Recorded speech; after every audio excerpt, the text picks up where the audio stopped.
அப்படி சின்னதா ஒரு நடவடிக்கை பேசுறவங்க அந்த வாடகை வாய்கள் மற்றவங்க எல்லாம் உடனே நடவடிக்கை எடுத்து விட்டார்கள். சொந்த நாட்டு மக்களை காப்பாற்ற துப்பு இல்ல.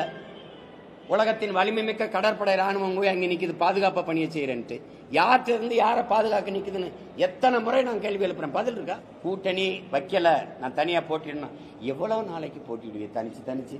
உங்க கட்சி தொண்டர்களா உங்க கட்சிக்காரங்களா சுதந்திர மாட்டாங்களா? போனோம்னா என் தம்பி விஜய் நானும் என் தம்பி விஜய் சேர்ற மாதிரி இருக்குது. சேர்றமா இல்லையாங்கிறது அப்புறம், சேர்ற மாதிரி இருக்குதுன்னு தனியா நிக்கிறதானே உங்க பலம். நீங்க ஏன் கூட்டணி வைக்கிறீங்கிறது.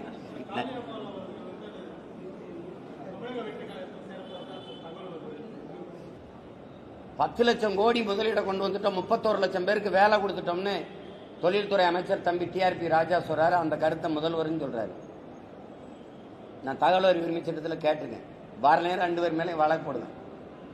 என்ன எதுக்கு போய் சொல்றீங்க? 10 லட்சம் கோடி வந்துருச்சா சொல்லுங்க, யாராவது சொல்லுங்க. 10 லட்சம் கோடி நாட்டுக்குள்ள வந்திருக்கு. எந்த பக்கம் வந்திருக்கு? எந்த பக்கம் வந்திருக்கு? அவ்வளவு கோடி முதலீடு வருது, 9 லட்சம் கோடி கடன் இருக்கு.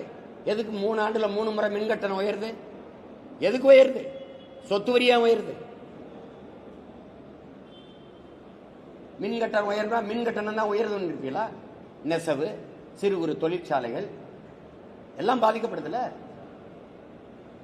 சொல்லுங்க. இப்ப நான் ஒரு மளிகை கடைக்கு போறேன், அவர் சொத்து வரி வாடகைக்கு கடை எடுத்திருக்கிறாரு, அந்த வாடகை உயருது, மின் கட்டணம் உயருது. அத்தியாவசிய பொருள்ல தானே அந்த விலை ஏறுது. தக்காளி 20 ரூபான்னா 30 ரூபா காரணம் என்ன? அவர் வாடகை கட்டணும், அவர் மின் கட்டணம் கட்டணும். இதெல்லாம் உயரும் போது அத்தியாவசிய பொருள் போய் ஏறுது. இந்த அடிப்படை யோசிக்கணுமா இல்லையா? சும்மா முதலீடு வெளிநாடு சுத்தி பார்க்க போனேன், போயிட்டு வாங்க, யாரும் கேட்கல. அதுக்கு முதலீட்டை ஒரு காரணமா சொல்றீங்க. இதுவரைக்கும் இவங்க ஆட்சிக்கு வந்து எத்தனை முறை துபாயில இருந்து கொண்டு வந்த முதலீடு எத்தனை? வெள்ளை அறிக்கை லண்டன்ல இருந்து வந்தது என்ன தம்பி? இன்னும் கோழி குண்டு அடிக்கிற பசங்க, பல்லாங்குழி விளையாடுற பசங்க, கிச்சு தாம்பாலாம் விளையாடுற பசங்கன்னே இந்த எல்லாரையும் நினைச்சுட்டு இருந்தா அப்படி தம்பி. உலகத்தை உள்ளங்கையில் வச்சு பார்த்துருக்கான் தம்பி. அமெரிக்காவில் எப்படி இருக்கு அட்மினிஸ்ட்ரேஷன், எப்படி இருக்குது, ஆப்பிரிக்காவில் எப்படி இருக்குது, ஆஸ்திரேலியா ஜப்பான்ல எப்படி இருக்குது, எல்லாத்தையும் பார்த்துருக்கோம். நீங்க இன்னும் வந்துட்டு எங்களை ஏதோ விளையாட்டு பசங்க மாதிரியே கதை இழந்துக்கிட்டு இருந்தா எப்படி சரி? அவர் ஐயா அங்கே சைக்கிள் ஓட்டுறாரு, பிள்ளை இங்கே கார் ஓட்டுறாரு, நாங்கள் தெருவில் நின்று கொசு ஓட்டிக்கிட்டு இருக்கோம். சுகாதாரத்துறை அமைச்சர் அண்ணன் மா சுப்பிரமணியன் சொல்றாங்க, போன ஆண்டை விட இந்த ஆண்டு டெங்கு வந்து அதிகமாயிடுச்சு, அப்ப என்ன சொல்லுது? நல்ல வளர்ச்சி. போன ஆண்டுக்கு இந்த ஆண்டு டெங்கு வளர்ச்சியா இருக்குல்ல. கொசு உற்பத்தியை கட்டுப்படுத்த உங்களோட திட்டம் இருக்கா? எங்கிருந்து உற்பத்தி ஆகுது? நீர் தேங்கி அடுக்காவது, குப்பை எதனால குப்பையாகுது? அது பிளாஸ்டிக், நெகிழி. அதை ஏன் தடை செய்ய முடியல? ஏதோ நீங்க சரி, வேற ஏதாவது கேள்வி?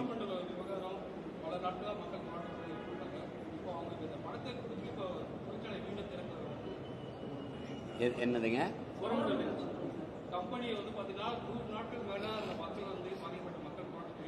இதை நீங்க எப்படி பாக்குறீங்க? நீங்க நான் பாக்குறது இருக்கட்டும், நீங்க ஒரு பொதுமகனா, ஒரு ஊடகவியலாளரா நீங்க எப்படி பாக்குறீங்க? இப்ப எந்த மாநிலத்தில் இல்லாத அதிக நச்சாலைகள் நம்ம மாநிலத்தில் இருக்குங்கிறத நீங்க ஒத்துக்கணும். இந்த ஆலைகள் எல்லாம் நீங்க ஆழ்ந்து சிந்திச்சு பாத்தீங்கன்னா, எங்க குரலற்ற மக்கள், அரசியல் அதிகார வலிமையற்ற மக்கள் இருக்கிறாங்களோ, குறிப்பாக கடலோர கிராம மக்கள் அப்படின்னா அதிகபட்சமா மீனவ மக்கள், அவனுக்கென்று ஒன்றும் பெரிய ஒரு அரசியல் அதிகாரம் ஒன்றும் இல்லை. நீங்க கடலூர், எண்ணூர், இந்த என்னது நாகப்பட்டினம், இப்போ அதுக்கு அடுத்த தூத்துக்குடி, இந்த மாதிரி இடங்கள்ல எங்கெங்கே அங்கே எல்லாமே நச்சாலைகள் நிறுவப்பட்டிருக்கா இல்லை? நிறுவப்பட்டிருக்குல்ல. இந்த கல்பாக்கத்தை எடுத்துக்கிறீங்க, எல்லா இடங்களையும் நீங்க எண்ணூருக்கு போங்க, அனல் மின் நிலையத்தில் இருந்து வெளியாகிற உலர் சாம்பலை மட்டும் ஒரு தடவை பார்த்துவாங்க. என் தம்பிட்டு கேளுங்க, நாங்கள் இதுக்குன்னே போனோம். நீங்க ஊதா நிறத்தில் ஒரு நீல நிறத்தில் ஒரு சட்டை போட்டிருக்கீங்க இல்லையா, திரும்பி வாங்க, அது சாம்பல் நிறமா மாறலைன்னா என்ன கேள்வி? நீங்க எங்களுக்கு வாழ்விடமே வைக்கலையே.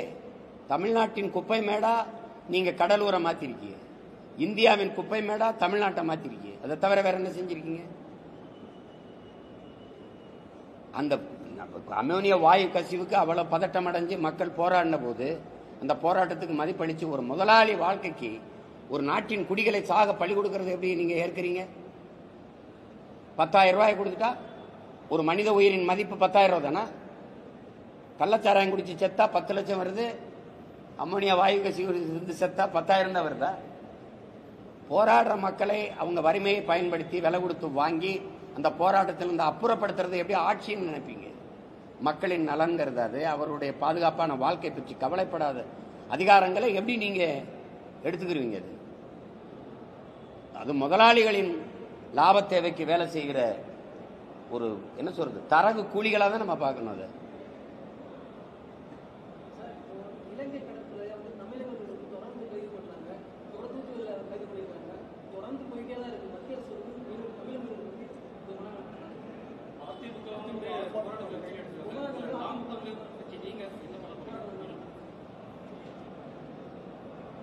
நான் நீங்க இப்படி கூட எடுத்துக்கலாம், போராடி ஓஞ்சிட்டேன்னு கூட எடுத்துக்கலாம். பல ஆண்டுகளாக போராடி இருக்கேன், அதுக்காக சிறைக்கு போயிருக்கேன், எவ்வளோ இது பண்ணியிருக்கேன். நான் எடுத்து இந்த கருத்துக்களை சொல்கிறோம். யாருமே இதை கவனத்தில் எடுத்துக்கிறது இல்லை. அவங்க முன்வைக்கிற ஒரே இது எல்லை தாண்டி மீனவர்கள் வருகிறார்கள். இதில் நுட்பமாக நீங்கள் விளங்கிற வேண்டியது, எல்லை தாண்டி கேரள மீனவர்கள் வருகிறார்களா இல்லையாங்கிற கேள்விக்கு பதில் இருக்கா? எல்லை தாண்டி கேரள மீனவர்கள் வருகிறார்.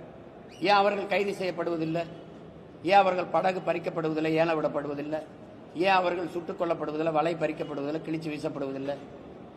ஏன் அவர்கள் சிறைப்படுத்தப்படுவதில்லை? அப்ப எல்லை தாண்டி வருபவன் மீனவன் என்பது பிரச்சனை இல்லை, எல்லை தாண்டி வருபவன் தமிழன் என்பதுதான் பிரச்சனை. அதை ஒத்துக்கிறீ இல்லை? சரி, இத்தனை பேர் இவ்வளவு சித்திரவதைப்படுறமே, ஏன் இந்த இந்திய ஒன்றிய அரசு அல்லது பாரதிய ஜனதா அரசோ காங்கிரஸ் அரசோ எங்களை கண்டுகொள்ளல? இந்துங்கிற, ஒரே நாடுங்கிற, ஒரே ரேஷன் கார்டுங்கிற, ஒரே வரிங்கிற, ஒரே தேர்தல்ங்கிற, ஒரே தேர்வுங்கிற. இப்ப நாங்க ஒரே நாட்டின் குடிமக்களா இல்லையா? சரி, தமிழ்நாட்டுக்கு இவ்வளவு பெரிய அதிகாரம் இருக்கு, அது எதுக்கு இருக்கு? 40 பாராளுமன்ற உறுப்பினர், அதுக்கு முன்னாடி 39. என்ன போய் பண்ணிட்டு இருக்காங்க? என்ன பண்ணிட்டு இருக்கு? இந்த அதிகாரங்களை ஒழிக்கும் போதுதான் மக்களின் நலன் இருக்குது. நீங்க வேணா, நான் இந்த இடத்துல சொல்றேன், திரும்ப திரும்ப சொல்றேன், என்னை நீங்க ஒரு கேலி பொருளாவே பாக்குறீங்க. நான் அந்த நாட்டின் முதன்மை அமைச்சரா உட்காரும் போது அவன் என் மீனவனை தொட்டுட்டா காலையில கையெழுத்துட்டு பதவி விலகிறேன். தொட சொல்லுங்க பா, அவனுக்கு தெரியும். இங்க இருந்து ஒரு அஞ்சல் நிலைய தலைவர் மாதிரி, போஸ்ட் மாஸ்டர் மாதிரி கடிதம், இமெயில், இன்டர்நெட், இன்ஸ்டாகிராம் வந்துச்சு, அழைச்சி அடிக்கடி பேச முடியுது, பேசுறாங்க. ஒவ்வொருத்தரும் பிரதமரும் இவரும் பேசுறாங்க, ஒரே விழாவில் கூடிக்கிறாங்க, பேசிக்கிறாங்க. இந்த மீனவர் பிரச்சனையை பேசி தீர்க்க முடியாதா? அப்புறம் எதுக்கு 40 நாடாளுமன்ற உறுப்பினர்? இந்த பிரச்சனையை கிளப்பி இதுக்கு ஒரு முற்று வைக்க முடியுமா முடியாதுன்னு கேட்க முடியாதா? 850 மீனவனுக்கு மேல இதுவரை சுட்டுக் கொல்லப்பட்டுதான். உங்ககிட்ட வெளிப்படையா கேட்கிறேன், இது என் பேட்டியை கேட்டுக்கிட்டு இருக்க என் அன்பு சொந்தங்கள்கிட்ட கேட்கிறேன். எங்கள் தலைவன் தமிழீழ நாட்டில் தன் படையோட நிக்கிற போது என் மக்கள் அவன் சிறைபிடித்திருந்தானா? சிங்களன் சுட்டு கொன்னானா? வலையை பறிச்சானா? சொல்லுங்க, யாராவது சொல்லுங்க. அப்ப இந்த நாட்டு மக்களுக்கு பாதுகாப்பான்ன்றது எங்கள் தலைவன் தான். நீ அவனை பயங்கரவாதினா, தீவிரவாதினா, பிரிவினைவாதினை பழி சுமத்தி அழிச்சிட்டு சொந்த நாட்டு மக்களை காப்பாற்ற துப்பு இல்ல. உலகத்தின் வலிமை மிக்க கடற்படை ராணுவம் போய் அங்க நிக்குது, பாதுகாப்பா பணியை செய்யறேன்ட்டு. யார்கிட்ட இருந்து யாரை பாதுகாக்க நிக்குதுன்னு எத்தனை முறை நான் கேள்வி எழுப்புறேன், பதில் இருக்கா? சொந்த நாட்டு மக்களை பாதுகாப்பதை தவிர அந்த கடற்படை ராணுவத்துக்கு வேலை என்ன? உன் நாட்டு மக்களை கைது பண்ணிட்டு போகும்போது என்ன வேடிக்கை பார்த்துருக்காங்க? எல்லை தாண்டி போறானா கச்சத்தீவு அவனுக்குன்னா கடல் தூரம் அதிகம், கச்சத்தீவு எனக்குன்னா ஏன் கடல் தூரம் அதிகம்? நீ திருப்பி இடணும், அதுக்கு துப்பு இருக்கா?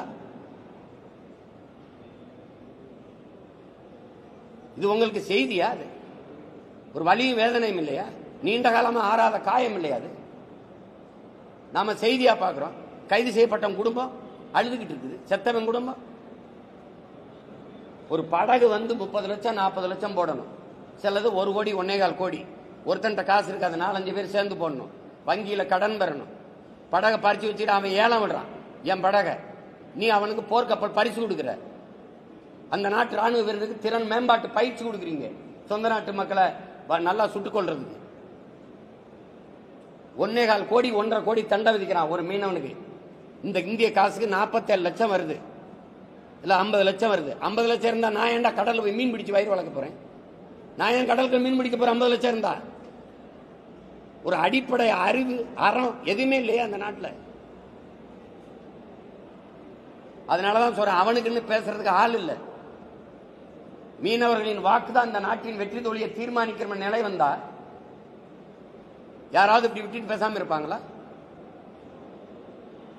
கடல் தாமரை மாநாடு போட்டுச்சு பாரதிய ஜனதா. கச்சத்தீவு மீட்பை பற்றி பேசுதா? பேசினார்ல தேர்தல் வரும்போதா கச்சத்தீவு அவனால் கோமால இருந்தாங்களா? தகவல் அறிவு உரிமை சட்டத்தில் தான் நாட்டின் முதன்மை அமைச்சர் பிரதம அமைச்சர் தெரிஞ்சுக்கிறதுக்கா கச்சத்தீவு எப்படி போச்சுன்னு தெரிஞ்சுக்கிறதுக்கு மீட்டெடுக்க முடியாதா? ஒரு நீண்ட நாடு, ஒரு மாவட்டம், ஒரு மாநில அளவு கூட கிடையாது. இந்தியாவில் ஒரு மாநில அளவு கூட அந்த நாடு கிடையாது. அவன் ஒரு நாட்டு மக்களை கைது பண்றான், சூடுறான், மானங்கட்டு போய் நிக்கிறீங்க. இதே வட இந்திய மீனவனா இருந்தா விட்டுருவீங்க.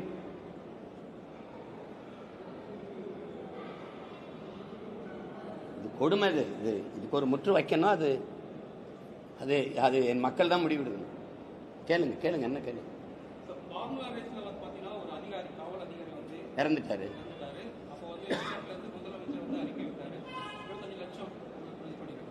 இதே வந்து இந்த திருவள்ளூர் மாவட்டத்தில் ஆவின் பால் படையில் கண்டுபிடிக்கக்கூடிய ஒரு பெண், அவங்க அந்த இடத்துல வந்து இந்த விபத்து ஏற்பட்டிருக்கு. இது வரைக்கும் எந்த ஒரு அறிக்கையும் இல்லை, எந்த ஒரு நிவாரணம் எதுவுமே வழங்கப்படல, யாருமே சட்டம் குற்றச்சாட்டுங்கிறாங்க. அதை நீங்க எப்படி பார்க்குறீங்க? அதுதான் நான் நீங்க வந்து கொரோனா நேரத்தில் தம்பி விவேகானந்தன் வந்து இங்கே திருவள்ளூர் மாவட்டத்தில் அவங்க மனைவியோட திவ்யா நான் கூட அன்னைக்கு போராட்டத்தில் சொன்னேன். கொரோனாவில் மக்களுக்கு மருத்துவம் பார்த்ததெல்லாம் நோய் தொற்றி வந்து அவர் இறந்துட்டார். ரொம்ப கை குழந்தைகள் பெற்றோர்களோட இறந்து போயிட்டார். அவர் குடும்பத்துக்கு ஒரு நிவாரணம் கொடுக்கல. நீதிமன்றம் போய் நீதிமன்றம் சொல்லியிருக்க அந்த பெண்ணுக்கு ஒரு பணி கொடுங்க, வாழ்க்கையை பாதுகாப்பு கொடுங்கன்னு. அது இன்னும் அரசு செய்யலை. உங்களுக்கு தெரியும் எத்தனையோ இடையூறுகளை நீங்கள் சந்திக்கிறோம்.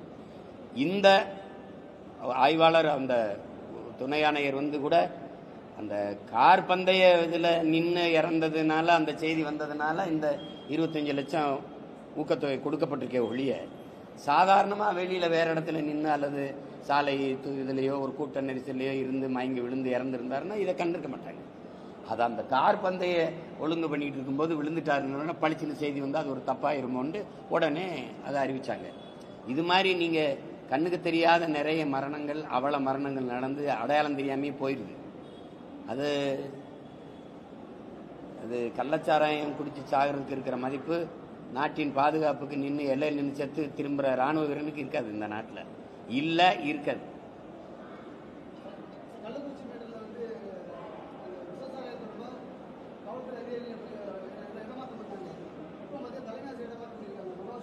வேற என்ன செய்வாங்கன்னு நினைக்கிறீங்க? அதை நான் அறிக்கையில் கொடுத்தேன். நீங்கள் அந்த காவல்துறை அதிகாரி அந்த மாவட்ட ஆட்சியரை பணியிட மாற்றினீங்க. 2 மாதத்தில் திருப்பி வேற இடத்துல பணியமர்த்தி கொடுத்துட்டீங்க. இளந்த சத்தம் தான். ஆனால் இவங்க 2 பேரும் சாராய ஊரல் போட்டு காய்ச்சலை. இவங்க அதில் எலி பேஸ்ட் கலக்கலை. கலந்த வேற இடத்துல இருக்கான், அது ஒன்றா. ஆனால் இதெல்லாம் என்னன்னா அந்த நேரத்தில் தெரிஞ்சா இப்படி அப்படி சின்னதாக ஒரு நடவடிக்கை பேசுகிறவங்க அந்த வாடகை வாய்கள் மற்றவங்கெல்லாம் உடனே நடவடிக்கை எடுத்து விட்டார்கள்.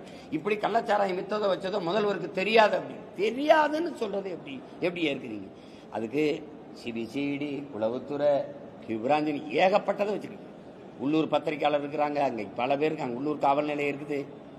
தெரியாதுன்னு எப்படி சொல்றதுக்கு ஒரு இது இருக்கு? தெரியாதுன்னு அது மாதிரி தான் இந்த ஆசிரியர் பெருமக்கள். அவங்களுக்கு தெரியாது. யாரோ பேச சொல்லி அனுப்புனாங்க, பேச்சாளர் வர்றாங்க, மேல இருந்து உத்தரவு வருது, ஆசிரியர் அதை அனுமதிக்கலைனாலும் நீங்க பணியிட மாத்திருப்பீங்க. உண்மையா இல்லையா? அனுமதிச்சதுக்கு இப்ப மாத்திரீங்க, அனுமதிக்கலனாலும் அப்ப எங்க பேச்ச கேட்க மாட்டியான்னு தூக்கி போடுவீங்க. என்ன பண்ண?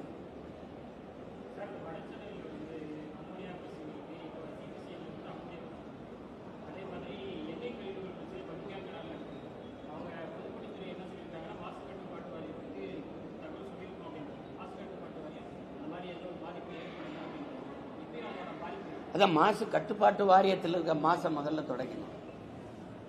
அதுதான் அங்க இருக்கிற சிக்கல். சுற்றுச்சூழல்னு ஒன்று இருக்கும், சூழியல் பாசறைன்னு ஒன்று இருக்கும். அதை எதை பற்றியும் கவலைப்படாது. அது சொல்லும் 2 மணி நேரம் தான் பட்டாசு வெடிக்கணும், அது சூழியலுக்கு கேடு, காற்று நஞ்சாக்குதுன்னு. அணு உலை பாதுகாப்புன்னா அதே சொல்லும். ஸ்டெர்லைட்லாம் பாதுகாப்பானதுன்னு அதையும் சொல்லும். அது மாதிரி தான் இது கொடுமை. இது மாசு கட்டுப்பாட்டு வாரியம் எங்கே இருக்குது? மாசு இல்லை, அம்மோனியா வாயு கசியுது இல்லை, அந்த இடத்துல இருக்க குடியிருக்க சொல்லுங்க, வாங்க. அணு உலை பாதுகாப்பானது, அதிகாரிகள்லாம் அங்கேயே குடியிருங்க, அங்கேயே குவார்டர்ஸ் கட்டி கொடுக்குறோம். அங்கே இருங்க. நியூட்ரின் ஆய்வு பாதுகாப்பானது அதிகாரிகள் அங்கேயே குடியிருங்க. உங்களை வேணான்னு சொல்ல, நான் நம்புறேன் பாதுகாப்பானது. சாதவன் யாரா இருந்தா அடுத்தவனா இருந்தா சகித்துக்கலாம். தலைவலியும் காய்ச்சலும் தனக்கு வரும்போதுதான் தம்பி தெரியும். அது அடுத்தவனுக்குன்னா அது பிரச்சனை கிடையாது. அது மாதிரிதான் இது.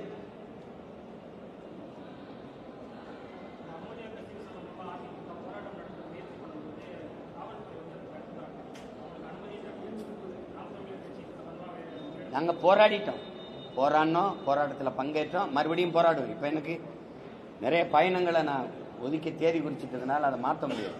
வந்து போராடுவேன், அதுக்கு போராடுவேன், பரந்தூருக்கு போராடுவேன், சிப்காட் தொழிற்சாலைக்கு எதிராக போராடுவேன், எல்லாத்துக்கும் போராடுவேன். நீங்க நாங்க கோயிலுக்கு நேர்ந்து விட்ட காலம் மாதிரி போராடுறதுக்கு நேர்ந்து விட்ட ஒரு கூட்டம் வந்து, அதனால நாங்க போராடுவோம். எங்களுக்கு வேற வழி கிடையாது.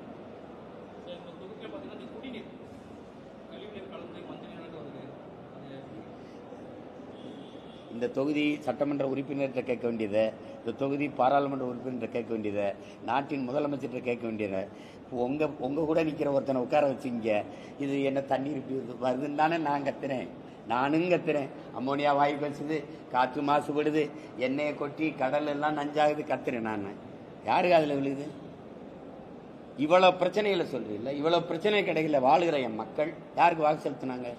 யார் துன்பத்தை தந்தானோ, யார் இவ்வளவு துயரத்தை தந்தானோ, யார் இந்த நச்சாலைகள் எல்லாம் இந்த நிலத்துக்கு கொண்டு வந்தாங்களோ அவங்களுக்கு தான் வாக்கு செலுத்தி மறுபடியும் அதிகாரத்தை கொடுக்குறோம். அப்ப அதனால அந்த அதிகாரம் மக்களினுடைய பிரச்சனை கவனிக்கல. அப்போ ஒரு காலம் என்ன வரணும், மக்களின் பிரச்சனைகளை அரசு கையில் எடுக்காத போது அதிகாரத்தை மக்கள் கையில் எடுக்கணும். அப்ப மக்களுக்கான அதிகாரம் வரணும். இங்க அப்படி இல்லை. கட்சி அரசியல், தேர்தல் அரசியல் தான், மக்கள் அரசியல் கிடையாது. இப்ப தேர்தல் அரசியல் எப்படி, இந்த 1000 கொடுக்கறது, 500 கொடுக்கிறது. இங்க சேவை அரசியலோ செயல் அரசியலோ கிடையாது, வெறும் செய்தி அரசியல் தான். இந்த செய்தியை கொண்டு போக மட்டும் 250 கோடி 300 கோடி செலவழிச்சிருக்கு தகவல் அறிவு உரிமை சட்டத்தில். கேட்கும்போது ஒருத்தர் தராரு பாரு, 250 கோடி என்னமோ செலவழிச்சிருக்காங்க இந்த 3 ஆண்டுகள்ல.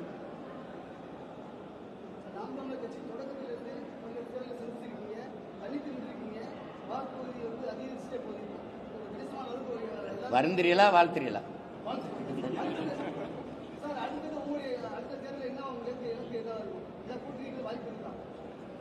தேர்தலுக்கு என்ன சரியா 1.5 ஆண்டுகளுக்கு மேல இருக்கு. இப்ப வந்து இது வரைக்கும் இப்ப நீங்க பாத்தீங்கன்னா இது வரைக்கும் நாங்க தனிச்சுதான் நின்றுருக்கோம், அப்படிதான் நிற்போம். ஆனா அன்னைக்கு வந்து அது என்ன வேணாலும் நடக்கலாம். அதனால நீங்க பொறுத்து இருக்கணும். திடீர்னு நீங்க வந்து இவனை கூட்டணிங்கிறீங்களே, நீங்க எப்படிப்பட்ட ஆளுகன்னு நான் சொல்றேன். கூட்டணி வைக்கல, நான் தனியா போட்டிடணும். எவ்வளவு நாளைக்கு போட்டிடுவீங்க தனிச்சு? உங்க கட்சி தொண்டர்கள்லாம் உங்க கட்சிக்காரங்களாம் சுதந்திர மாட்டாங்களா? தொடர்ந்து தோத்து போனா மனசு சுதந்திராதா? நீங்களும் ஒரு 10 எம்எல்ஏ, ஒரு 2 எம்பி அப்படி கொண்டு போயிட்டு அப்படி வந்தாதானே நல்லா இருக்கும் அப்படிங்கிறது. இது அக்கறை இருக்கிறது மாதிரி சொல்லி அடிக்கிறது. சரி, இதை சமாளிச்சு போனோம்னா என் தம்பி விஜய் வந்து நானும் என் தம்பி விஜயும் சேர்ற மாதிரி இருக்குது. சேர்றமா இல்லையாங்கிறது அப்புறம். சேர்ற மாதிரி இருக்குதுன்னு தனியா நிக்கிறதானே உங்க பலம். நீங்க ஏன் கூட்டணி வைக்கிறீங்கிறது. இப்ப நான் என்ன செய்யறதுன்னு நீங்க சொல்லுங்க. தனியா நின்று என்ன செய்யறதுன்னு கேட்கறது. அப்புறம் கூட்டணி வைக்கிறேன்னா என்ன, நீங்க தனியா தான் நீங்க எதுக்கு போய் கூட்டணி வைக்கிறீங்க? இப்ப நான் என்ன செய்யலாம்? இல்ல நான் என்ன செய்யலாம்?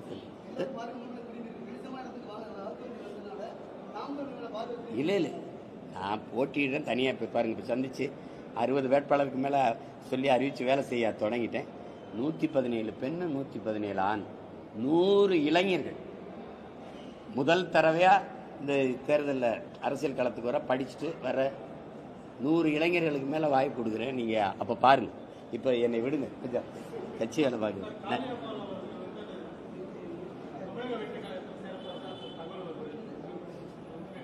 நாளைக்கு நான் கூட தான் சேர போறேன்னு வரும் அந்த அம்முங்க.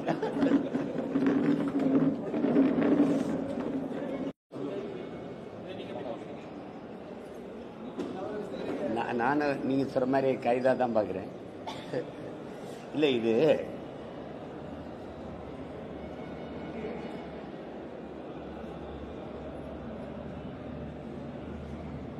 முதன்மை கல்வி அதிகாரியினுடைய உத்தரவுல தான் அவர் ஒப்புதலோடு தான் அவர் பள்ளிக்கூடத்தில் போய் நான் பேசினேன்ற தர்க்கத்தில். அப்போ என்ன ஏன் பேச அழைச்சிங்கன்னு கேட்குறாருல்ல. யார் அழைச்சது? யார் அழைச்சது அது ஒன்று இருக்கு. முதன்மை கல்வி அதிகாரி அவருடைய ஒப்புதலோடு தான் வந்திருக்கேன்றது. நீங்கள் சம்பந்தமில்லாத 2 ஆசிரியர்களை பணியிட மாற்றி தூக்கி வேற இடத்துல போடுறீங்களே ஒழிய, அந்த ஒப்புதல் அளித்த ஆசிரியர் யாரு, அந்த அதிகாரி யாரு, அவருடைய துறை எது? பள்ளி கல்வித்துறைக்கு தெரியாம இது நடந்துருச்சா? அரசு பள்ளியில ஆன்மீகம் போதிக்க வேண்டியது என்ன இருக்குது? அதுக்கு நிறைய மடங்கள் இருக்குது, அதுக்கு ஆசிரமங்கள் இருக்குது, அங்க போய் செய்யணும். திருக்குறளை தாண்டி இருக்கா? ஆன்மீகம்ங்கிறது என்ன? எல்லா உயிர்களையும் பேரன்பு கொண்டு நேசிப்பது. அது வாழ்க்கையே ஒரு வழிபாடு தான் என்ற நூலில் ஐயா இறையன்பு ரொம்ப தெளிவாக எழுதியிருக்காரு. அன்பு தான் அதன் வாசல், கருணை தான் அது வரவேற்பறை, ரொம்ப தெளிவாக எழுதுகிறார். முக்தி தான் அதன் முற்றம்னு எழுதியிருக்காரு. அதான்டா ஆன்மீகம்னா. ஆன்மீகம்னா எல்லா உயிர்களையும் நீ பேரன்பு கொண்டு நேசிப்பின்னா அதான் ஆன்மீகம். புல்லு பூண்டு பூச்சி வண்டு எல்லாத்தையும் நேசிக்கிறது.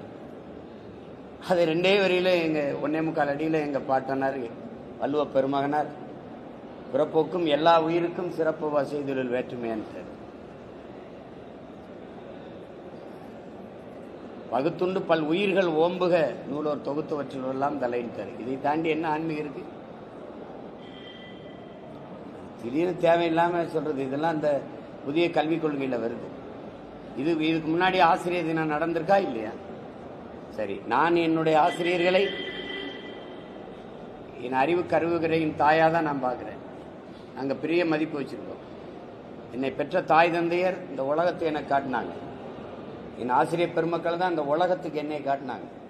இதுதான் சீமான், இதுதான் திருமால் செல்வன், இதுதான் கோகுல், இவர் வழக்கறிஞர், இவர் மருத்துவர் அப்படின்னு உலகத்துக்கு காட்டினது ஆசிரியர் பெருமக்கள் தான். என்னை பெற்ற தாய் 10 மாதம்தான் என்னை உயிர் கருவறையில் சுமந்தாள். ஆனால் ஆசிரியர் பெருமக்கள் 18-20 ஆண்டுகள் எங்களை அறிவு கருவறையில் வச்சு சுமந்தாங்கங்கிற புரிதல், தெளிவு, அந்த பார்வை எங்களுக்கு இருக்கு. ஆசிரியர் பெருமக்களை மனதுக்குள் வைத்து இதயத்துக்குள் வைத்து போற்றுவது, மதிப்பது, வணங்குவது வேறு. காலை கழுவுறது என்னது?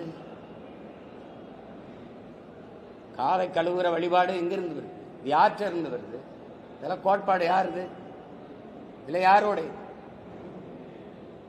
இதெல்லாம் RSS பிஜேபி விடுது. அது எப்படி உள்ள வந்துச்சு? அது யாருக்கும் தெரியாம வந்துடுச்சா? இதுவரைக்கும் இல்லாத பிரச்சனை அரசு பள்ளியில் ஆன்மீக போதனை எதுக்கு வருது? தெரிஞ்சிருச்சு வெளியில. தெரியலன்னு என்ன பண்ணியிருப்பீங்க? அது தொடர்ந்து தான் இருந்திருக்கும். அது ஏன் அவரை சரி விஷ்ணு மகாவிஷ்ணு அவர்களை வானூர்தி நிலையத்துக்குள்ள போய் ஒரு பயங்கரவாதி போல ஒரு கொடுஞ்செயல் செய்தது போல அவரை போய் பிடிச்சி கைது பண்ணி அதை ஒரு செய்தி, நீங்க வேற செய்தியை மறைக்க இந்த செய்தியை பெருசாக்குறீங்க. அதான் உண்மையிலும் உண்மை தான். அப்ப நீங்க இதை எதுக்கு இவ்வளவு பெருசு பண்றீங்க? உண்மையிலே அவர் பாட்டுக்கு அவர் வேற எங்கேயோ அவர் ஆன்மீக சொற்பொழிவோ வழிபாடோ யோகா பயிற்சியோ கொடுத்துருந்துருப்பாரு. நீங்க பள்ளிக்கூடத்துக்குள்ள போக அனுமதிச்சது யாரோட அனுமதி இல்லாம நான் போய் இப்ப நானே ஒரு கல்லூரியில் போய் பேசுறேன்னா அந்த கல்லூரி என்னை அழைக்காம என்னை யாரும் கூப்பிடாம நானா போய் பேச முடியுமா? இல்ல பேசிடுவேனா? அப்ப அந்த அளவுக்கு தான் பள்ளி மேலாண்மை இருக்குதா, கல்வி துறை இருக்குதா? அதை சொல்லுங்க சொல்லுங்க. நீங்க தெரியாதுன்னு சொல்றதுக்கு ஒரு நிர்வாகம் இருக்குங்க. இங்க இருந்து நான் யாரோட பேசுறேன்னு பதிவு பண்ண தெரியுது. அலைபேசியில் இருக்கிற எத்தனை 3-4 வருஷத்துக்கு முன்னாடி உள்ளதெல்லாம் எடுத்து வெளியிட தெரியுது. அவ்வளவு பொறுப்பு இருக்கு உங்களுக்கு. இதை கண்டுபிடிக்க தெரியாது.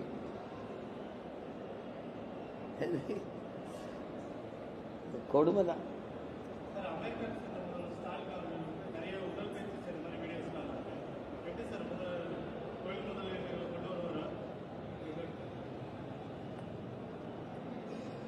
உடற்பயிற்சி செய்கிறது இது ஒவ்வொருத்தருடைய நலன்கள். அது ஐயா நல்லா உடற்பயிற்சி செய்கிறார், சைக்கிள் மிதிவண்டிலாம் ஓட்டுறாருங்கிறது, அவர் உடல் நலத்தோடு இருக்கிறாருங்கிறது எனக்கு மகிழ்ச்சி. முதலீடு கொண்டு வர்றதுங்கிறதுல எங்களுக்கு வேற கொள்கை நிலைப்பாடு இருக்குது.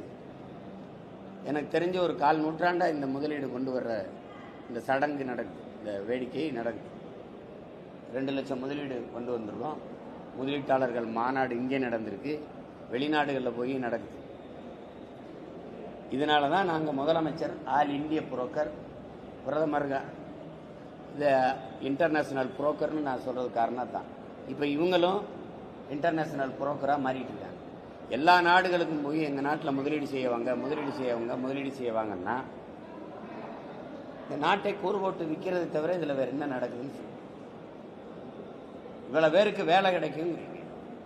அந்த முதலாளி வரும்போது அவன் தொழில் தொடங்க இடம் எங்கேருந்து எடுத்து கொடுக்குறீங்க?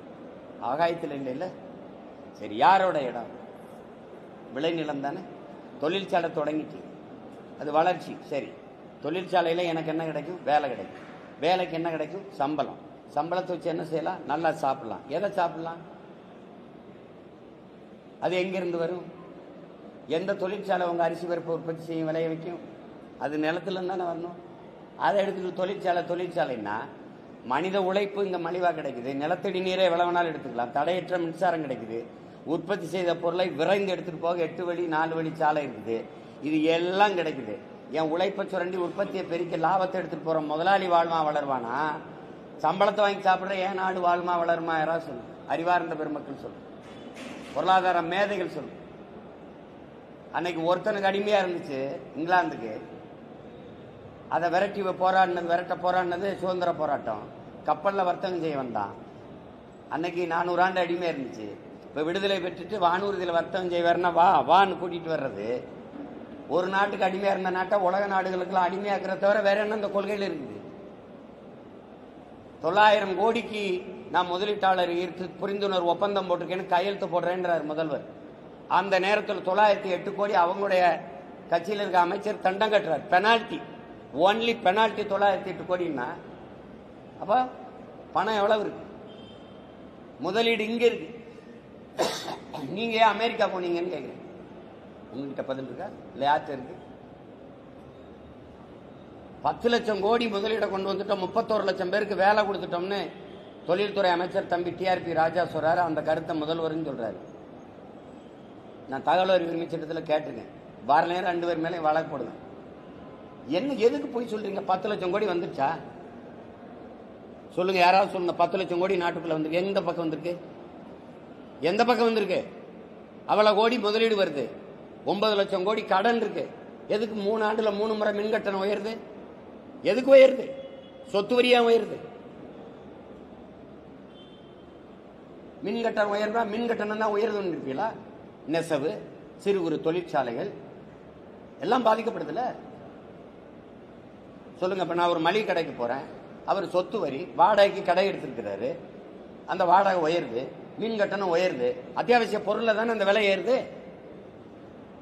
தக்காளி 20 ரூபான்னா 30 ரூபா காரணம் என்ன? அவர் வாடகை கட்டணும், அவர் மின் கட்டணம் கட்டணும். இதெல்லாம் உயரும் போது அத்தியாவசிய பொருள் போய் ஏறுது. இந்த அடிப்படையை யோசிக்கணுமா இல்லையா? சும்மா முதலீடுன்னு வெளிநாடு சுத்தி பார்க்க போனேன், போயிட்டு வாங்க, யாரும் கேட்கல. அதுக்கு முதலீட்டை ஒரு காரணமா சொல்றீங்க? இதுவரைக்கும் இவங்க ஆட்சிக்கு வந்து எத்தனை முறை துபாயில இருந்து கொண்டு வந்த முதலீடு எத்தனை? வெள்ளை அறிக்கை. லண்டன்ல இருந்து வந்தது என்ன தம்பி? இன்னும் கோழி குண்டு அடிக்கிற பசங்க, பல்லாங்குழி விளையாடுற பசங்க, கிச்சு தாம்பாலாம் விளையாடுற பசங்கன்னே இந்த எல்லாரையும் நினைச்சுட்டு இருந்தா அப்படி தம்பி. உலகத்தை உள்ளங்கையில் வச்சு பார்த்துருக்கான் தம்பி. அமெரிக்காவில் எப்படி இருக்கு அட்மினிஸ்ட்ரேஷன், எப்படி இருக்குது, ஆப்பிரிக்காவில் எப்படி இருக்குது, ஆஸ்திரேலியா ஜப்பான்ல எப்படி இருக்குது, எல்லாத்தையும் பார்த்துருக்கோம். நீங்க இன்னும் வந்துட்டு எங்களை ஏதோ விளையாட்டு பசங்க மாதிரியே கதை இழந்துக்கிட்டு இருந்தா எப்படி? சரி,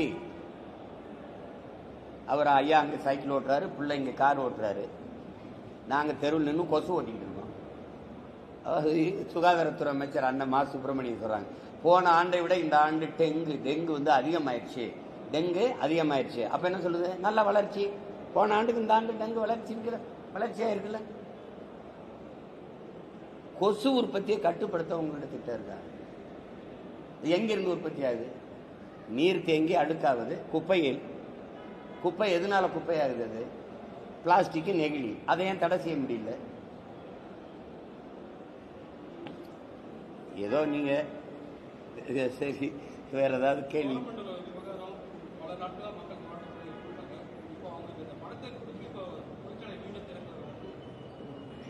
என்னதுங்க?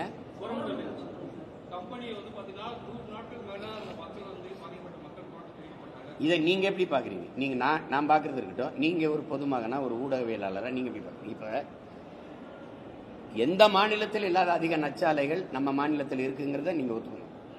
இந்த ஆலைகள் எல்லாம் நீங்க ஆழ்ந்து சிந்திச்சு பார்த்தீங்கன்னா, எங்க குரலற்ற மக்கள், அரசியல் அதிகார வலிமையற்ற மக்கள் இருக்கிறாங்களோ, குறிப்பாக கடலோர கிராம மக்கள் அப்படின்னா அதிகபட்சமா மீனவ மக்கள், அவனுக்கென்று ஒன்றும் பெரிய ஒரு அரசியல் அதிகாரம் ஒன்றும் இல்லை. நீங்க கடலூர், எண்ணூர், இந்த என்னது நாகப்பட்டினம், இப்போ அதுக்கு அடுத்த தூத்துக்குடி, இந்த மாதிரி இடங்கள்ல எங்கெங்கே அங்க எல்லாமே நச்சாலைகள் நிறுவப்பட்டிருக்கா இல்லையா? நிறுவப்பட்டிருக்குல்ல. இந்த கல்பாக்கத்தை எடுத்துக்கிறீங்க, எல்லா இடங்களையும் நீங்க எண்ணூருக்கு போங்க, அனல் மின் நிலையத்தில் இருந்து வெளியாகிற உலர் சாம்பலை மட்டும் ஒரு தடவை பார்த்துவாங்க. என் தம்பிட்டு கேளுங்க, நாங்க இதுக்குன்னே போனோம். நீங்க ஊதா நிறத்துல ஒரு நீல நிறத்துல ஒரு சட்டை போட்டிருக்கீங்க இல்லையா, திரும்பி வாங்க, அது சாம்பல் நிறமா மாறலைன்னா என்ன கேள்வி? நீங்க எங்களுக்கு வாழ்விடமே வைக்கலையே. தமிழ்நாட்டின் குப்பை மேடா நீங்க கடலூரை மாத்திருக்கீங்க, இந்தியாவின் குப்பை மேடா தமிழ்நாட்டை மாத்திருக்கீங்க. அதை தவிர வேற என்ன செஞ்சிருக்கீங்க? அந்த அமோனியா வாயு கசிவுக்கு அவ்வளவு பதட்டம் அடைஞ்சு மக்கள் போராடின போது அந்த போராட்டத்துக்கு மதிப்பளிச்சு ஒரு முதலாளி வாழ்க்கைக்கு ஒரு நாட்டின் குடிகளை சாக பழி கொடுக்கறது எப்படி நீங்க ஏற்கிறீங்க? 10,000 ரூபாய் கொடுத்துட்டா ஒரு மனித உயிரின் மதிப்பு 10,000 ரூபாய் தானா? கள்ளச்சாராயம் குடிச்சு செத்தா 10 லட்சம் வருது, அமோனியா வாயு கசிவு இருந்து செத்தா 10,000 தான் வருதா? போராடுற மக்களை அவங்க வறுமையை பயன்படுத்தி விலை கொடுத்து வாங்கி அந்த போராட்டத்திலிருந்து அப்புறப்படுத்துறது எப்படி ஆட்சின்னு நினைப்பீங்க?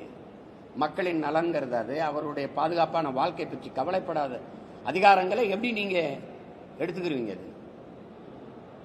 அது முதலாளிகளின் லாப தேவைக்கு வேலை செய்கிற ஒரு என்ன சொல்றது தரகு கூலிகளாக தான் நம்ம பார்க்கணும். அதை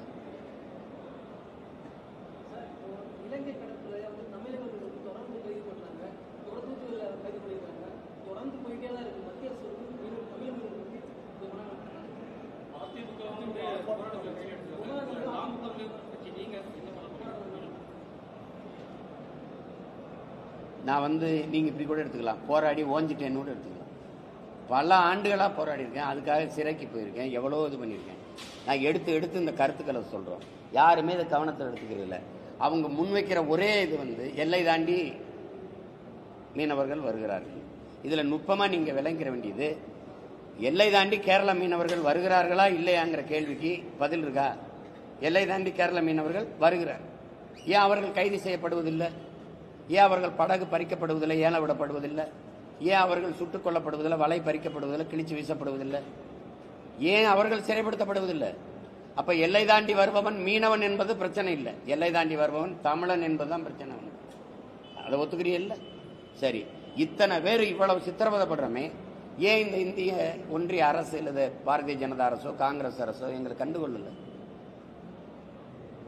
இந்துங்கிற ஒரே நாடுங்கிற, ஒரே ரேஷன் கார்டுங்கிற, ஒரே வரிங்கிற, ஒரே தேர்தல்ங்கிற, ஒரே தேர்வுங்கிற, இப்ப நாங்க ஒரே நாட்டின் குடிமக்களா இல்லையா?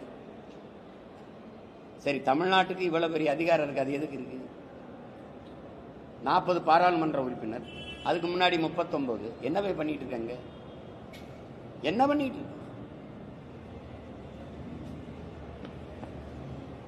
இந்த அதிகாரங்களை ஒழிக்கும் போதுதான் மக்களின் நலன் இருக்குது.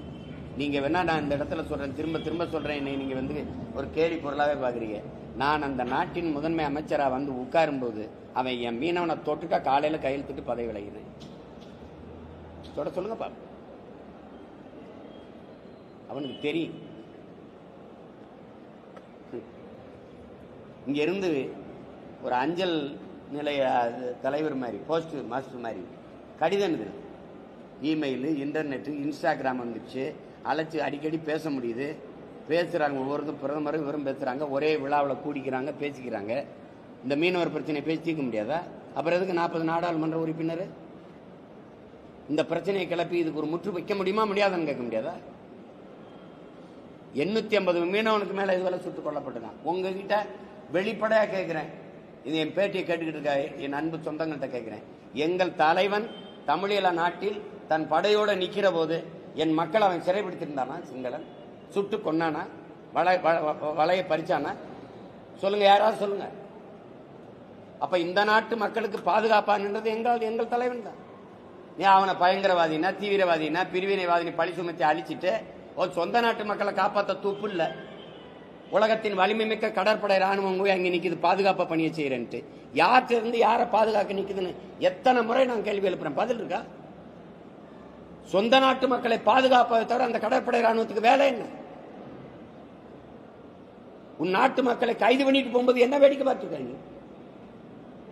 எல்லை தாண்டி போறானா கச்சத்தீவு அவனுக்குன்னா கடல் தூரம் அதிகம், கச்சத்தீவு எனக்குன்னா ஏன் கடல் தூரம் அதிகம்? நீ திருப்பி இடணும், அதுக்கு துப்பு இருக்கா? இது உங்களுக்கு செய்தியா? அது ஒரு வலியும் வேதனையும் இல்லையா? நீண்ட காலமா ஆறாத காயம் இல்லையா? அது நாம செய்தியா பாக்குறோம். கைது செய்யப்பட்ட குடும்பம் அழுதுகிட்டு இருக்குது, செத்தவன் குடும்பம். ஒரு படகு வந்து 30 லட்சம் 40 லட்சம் போடணும், சிலது 1 கோடி 1.25 கோடி. ஒருத்தன்ட்ட காசு இருக்கு, அதை 4-5 பேர் சேர்ந்து போடணும், வங்கியில கடன் பெறணும். படகை பறிச்சு வச்சுட்டு அவன் ஏலம் விடுறான், என் படகை நீ அவனுக்கு போர்க்கப்பல் பரிசு கொடுக்குற. அந்த நாட்டு ராணுவ வீரருக்கு திறன் மேம்பாட்டு பயிற்சி கொடுக்குறீங்க, சொந்த நாட்டு மக்களை நல்லா சுட்டுக் கொள்றதுக்கு. 1.25 கோடி 1.5 கோடி தண்டை விதிக்கிறான் ஒரு மீனவனுக்கு. இந்த இந்திய காசுக்கு 47 லட்சம் வருது, இல்ல 50 லட்சம் வருது. 50 லட்சம் இருந்தா நான் ஏன்டா கடல்ல போய் மீன் பிடிச்சு வயிறு வளர்க்க போறேன்? நான் ஏன் கடலுக்கு மீன் பிடிக்க போறேன்? 50 லட்சம் இருந்தா ஒரு அடிப்படை அறிவு அறம் எதுவுமே இல்லையா அந்த நாட்டில்? அதனாலதான் சொல்றேன், அவனுக்குன்னு பேசுறதுக்கு ஆள் இல்லை. மீனவர்களின் வாக்கு தான் இந்த நாட்டின் வெற்றி தோல்வியை தீர்மானிக்கிற நிலை வந்தா யாராவது இப்படி விட்டு பேசாம இருப்பாங்களா? கடல் தாமரை மாநாடு போட்டுச்சு பாரதிய ஜனதா, கச்சத்தீவு மீட்பை பற்றி பேசுதா? பேசினார்ல தேர்தல் வரும்போதா கச்சத்தீவு அவனால் கோமால இருந்தாங்களா? தகவல் அறிவு உரிமை சட்டத்தில் தான் நாட்டின் முதன்மை அமைச்சர் பிரதம அமைச்சர் தெரிஞ்சுக்கிறதுக்கா கச்சத்தீவு எப்படி போச்சுன்னு தெரிஞ்சுக்கிறதுக்கு? மீட்டெடுக்க முடியாதா? ஒரு நீண்ட நாடு, ஒரு மாவட்டம், ஒரு மாநில அளவு கூட கிடையாது இந்தியாவில், ஒரு மாநில அளவு கூட அந்த நாடு கிடையாது. அவன் ஒரு நாட்டு மக்களை கைது பண்றான், சூடுறான், மானங்கட்டு போய் நிக்கிறீங்க. இதே வட இந்திய மீனவனா இருந்தா விட்டுருவீங்க.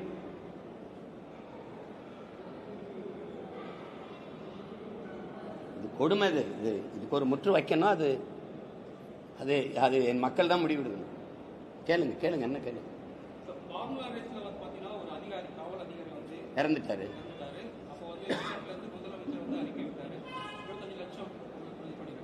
இதே வந்து இந்த திருப்பூர் மாவட்டத்தில் ஆவின் பால் பணியில கண்காணிப்பிய ஒரு பெண், அவங்க அந்த இடத்தையே வந்து இந்த விபத்து ஏற்பட்டிருக்கு.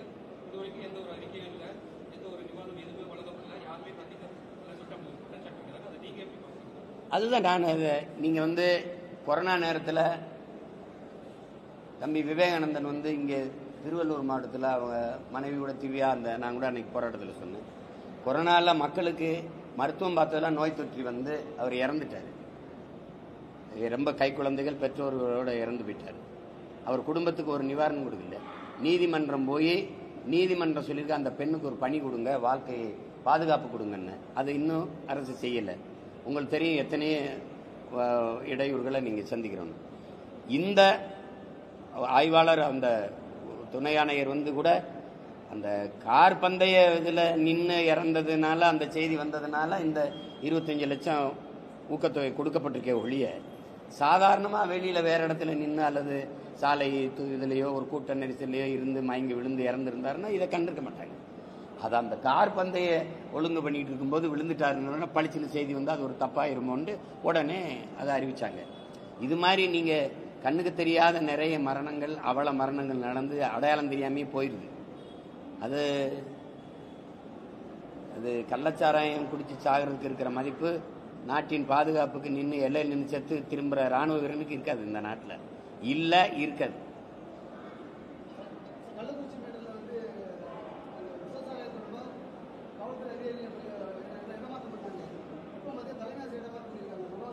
வேற என்ன செய்வாங்கன்னு நினைக்கிறீங்க? அதை நான் அறிக்கையில் கொடுத்தேன். நீங்கள் அந்த காவல்துறை அதிகாரி அந்த மாவட்ட ஆட்சியரை பணியிட மாற்றினீங்க, 2 மாசத்துல திருப்பி வேற இடத்துல பணியமர்த்தி கொடுத்துட்டீங்க. இளந்த சத்தம் தான். ஆனால் இவங்க 2 பேரும் சாராய ஊரல் போட்டு காய்ச்சலை, இவங்க அதில் எலி பேஸ்ட் கலக்கலை, கலந்த வேற இடத்துல இருக்கான், அது ஒன்றா. ஆனால் இதெல்லாம் என்னன்னா அந்த நேரத்தில் தெரிஞ்சா இப்படி அப்படி சின்னதாக ஒரு நடவடிக்கை பேசுறவங்க, அந்த வாடகை வாய்கள் மற்றவங்கெல்லாம் உடனே நடவடிக்கை எடுத்து விட்டார்கள். இப்படி கள்ளச்சாராயம் வித்ததோ வச்சதோ முதல்வருக்கு தெரியாது. அப்படி தெரியாதுன்னு சொல்றது எப்படி ஏற்கிறீங்க? அதுக்கு சிபிசிஐடி, உளவுத்துறை, கியூபிராஞ்சினி ஏகப்பட்டதை வச்சிருக்கீங்க. உள்ளூர் பத்திரிகையாளர் இருக்கிறாங்க, அங்கே பல பேர் இருக்காங்க, உள்ளூர் காவல் நிலையம் இருக்குது. தெரியாதுன்னு எப்படி சொல்றதுக்கு ஒரு இது இருக்கு, தெரியாதுன்னு. அது மாதிரி தான் இந்த ஆசிரியர் பெருமக்கள், அவங்களுக்கு தெரியாது. யாரோ பேச சொல்லி அனுப்புனாங்க, பேச்சாளர் வர்றாங்க, மேல இருந்து உத்தரவு வருது, ஆசிரியர் அதை அனுமதிக்கலைனாலும் நீங்க பணியிட மாத்திருப்பீங்க. உண்மையா இல்லையா? அனுமதிச்சதுக்கு இப்ப மாத்திரீங்க, அனுமதிக்கனாலும் அப்ப எங்க பேச்ச கேட்க மாட்டியான்னு தூக்கி போடுவீங்க. என்ன பண்ண?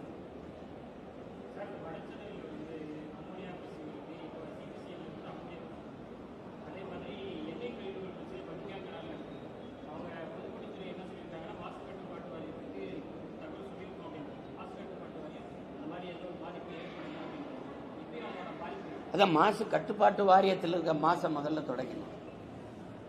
அதுதான் அங்க இருக்கிற சிக்கல். சுற்றுச்சூழல்னு ஒன்று இருக்கும், சூழியல் பாசறைன்னு ஒன்று இருக்கும்.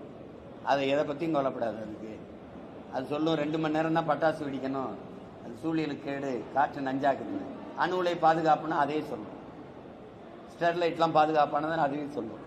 அது மாதிரி தான் இது கொடுமை. இது மாசு கட்டுப்பாட்டு வாரியம் எங்கே இருக்குது? மாசு இல்லை, அம்மோனியா வாயு கசியுது இல்லை, அந்த இடத்துல இருக்க குடியிருக்க சொல்லுங்க, குடியிருக்க சொல்லுங்க, வாங்க.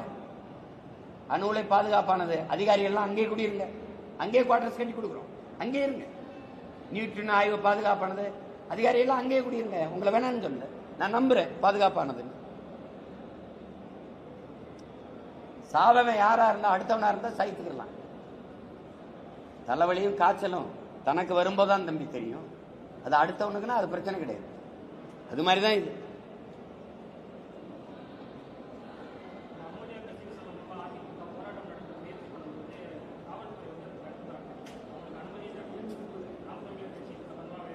நாங்க போராடிட்டோம், போராட்டத்தில் பங்கேற்றோம், மறுபடியும் போராடுவோம். இப்ப எனக்கு நிறைய பயணங்களை நான் ஒதுக்கி தேதி குறிச்சிட்டதுனால அதை மாற்ற முடியாது. வந்து போராடுவேன், அதுக்கு போராடுவேன், பரந்தூருக்கு போராடுவேன், சிப்காட் தொழிற்சாலைக்கு எதிராக போராடுவேன், எல்லாத்துக்கும் போராடுவேன். நீங்க நாங்க கோயிலுக்கு நேர்ந்து விட்ட காலம் மாதிரி போராடுறதுக்கு நேர்ந்து விட்ட ஒரு கூட்டம் வந்து, அதனால நாங்க போராடுவோம். எங்களுக்கு வேற வழி கிடையாது.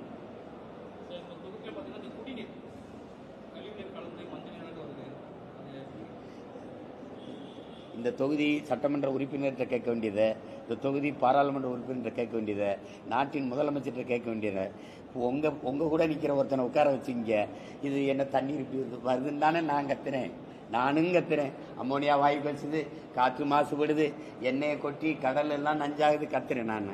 யாருக்கு அதுல விழுகுது? இவ்வளவு பிரச்சனைகளை சொல்றீங்களா? இவ்வளவு பிரச்சனை கிடைக்கல வாழுகிற என் மக்கள் யாருக்கு வாக்கு செலுத்தினாங்க? யார் துன்பத்தை தந்தானோ, யார் இவ்வளவு துயரத்தை தந்தானோ, யார் இந்த நச்சாலைகள் எல்லாம் இந்த நிலத்துக்கு கொண்டு வந்தாங்களோ அவங்களுக்கு தான் வாக்கு செலுத்தி மறுபடியும் அதிகாரத்தை கொடுக்குறோம். அப்ப அதனால அந்த அதிகாரம் மக்களினுடைய பிரச்சனை கவனிக்கல. அப்போ ஒரு காலம் என்ன வரணும், மக்களின் பிரச்சனைகளை அரசு கையில் எடுக்காத போது அதிகாரத்தை மக்கள் கையில் எடுக்கணும். அப்ப மக்களுக்கான அதிகாரம் வரணும். இங்க அப்படி இல்லை, கட்சி அரசியல், தேர்தல் அரசியல் தான், மக்கள் அரசியல் கிடையாது. இப்ப தேர்தல் அரசியல் எப்படி, இந்த 1000 கொடுக்கறது, 500 கொடுக்கிறது. இங்க சேவை அரசியலோ செயல் அரசியலோ கிடையாது, வெறும் செய்தி அரசியல் தான். இந்த செய்தியை கொண்டு போக மட்டும் 250 கோடி 300 கோடி செலவழிச்சிருக்கு தகவல் அறிவு உரிமை சட்டத்தில். கேட்கும்போது ஒருத்தர் தரார் பாரு, 250 கோடி என்னமோ செலவழிச்சிருக்காங்க இந்த 3 ஆண்டுகள்ல.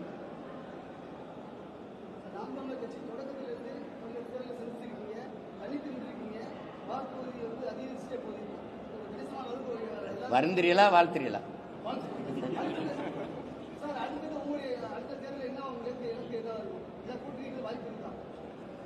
தேர்தலுக்கு என்ன சரியா 1.5 ஆண்டுகளுக்கு மேல இருக்கு. இப்ப வந்து இது வரைக்கும் இப்ப நீங்க பாத்தீங்கன்னா இது வரைக்கும் நாங்க தனிச்சுதான் நின்றுருக்கோம், அப்படிதான் நிற்போம். ஆனா அன்னைக்கு வந்து அது என்ன வேணாலும் நடக்கலாம், அதனால நீங்க பொறுத்து இருக்கணும். திடீர்னு நீங்க வந்து கூட்டணிங்கிறீங்களே, நீங்க எப்படிப்பட்ட ஆளுகன்னு நான் சொல்றேன். கூட்டணி வைக்கல, நான் தனியா போட்டிடணும். எவ்வளவு நாளைக்கு போட்டிடுவீங்க தனிச்சு? உங்க கட்சி தொண்டர்கள்லாம் உங்க கட்சிக்காரங்களா சுதந்திர மாட்டாங்களா? தொடர்ந்து தோத்து போனா மனசு சுதந்திராதா? நீங்களும் ஒரு 10 எம்எல்ஏ, ஒரு 2 எம்பி அப்படி கொண்டு போயிட்டு அப்படி வந்தாதானே நல்லா இருக்கும் அப்படிங்கிறது. இது அக்கறை இருக்கிறது மாதிரி சொல்லி அடிக்கிறது. சரி, இதை சமாளிச்சு போனோம்னா என் தம்பி விஜய் வந்து நானும் என் தம்பி விஜயும் சேர்ற மாதிரி இருக்குது. சேர்றமா இல்லையாங்கிறது அப்புறம், சேர்ற மாதிரி இருக்குதுன்னு தனியா நிக்கிறது தானே உங்க பலம். நீங்க ஏன் கூட்டணி வைக்கிறீங்கிறது? இப்ப நான் என்ன செய்யறதுன்னு நீங்க சொல்லுங்க. தனியா நின்று என்ன செய்யறதுன்னு கேட்கறது. அப்புறம் கூட்டணி வைக்கிறேன்னா என்ன நீங்க தனியா தான் நீங்க எதுக்கு போய் கூட்டணி வைக்கிறீங்க? இப்ப நான் என்ன செய்யலாம்? இல்ல நான் என்ன செய்யலாம்? இல்ல இல்ல நான் போட்டியிட தனியா போய் பாருங்க. இப்ப சந்திச்சு 60 வேட்பாளருக்கு மேல சொல்லி அறிவிச்சு வேலை செய்ய தொடங்கிட்டேன். 117 பெண்ணு, 117 ஆண், 100 இளைஞர்கள். முதல் தடவையா இந்த தேர்தலில் அரசியல் களத்துக்கு வர படிச்சுட்டு வர 100 இளைஞர்களுக்கு மேல வாய்ப்பு கொடுக்குறேன். நீங்க அப்ப பாருங்க. இப்ப என்னை விடுங்க, கொஞ்சம் கட்சி வேலை பாக்குறேன்.